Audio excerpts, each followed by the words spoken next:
నేను ఒక వాస్తవంలో బతుకుతాను. ఈరోజు పదవులు ఉండొచ్చు, పదవులు పోవచ్చు, వీటి మీద నేను ఆలోచించుకొని చేయను. 24 గంటల్లో ఒక 9,000 కోట్ల పైచిలకు డబ్బులు పంచినా కానీ ఇదంతా కలెక్టివ్ అందరం కూర్చొని చేసింది. దానికి ఒక అనుభవశీలురు, ఒక బలమైన పార్టీ తెలుగుదేశం పార్టీ. ఆ పార్టీని కూడా నేను చాలా గౌరవిస్తాను.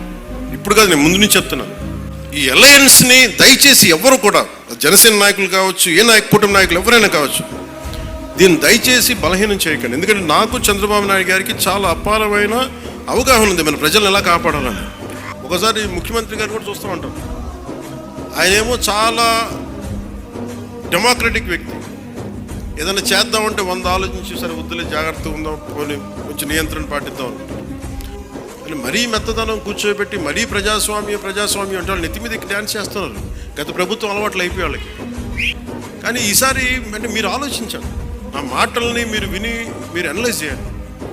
నేను మిమ్మల్ని రెచ్చగొట్టడానికో లేదంటే కూర్చోబెట్టి మా గొడవ పెట్టుకోమని చెప్పడానికి మా రాలా.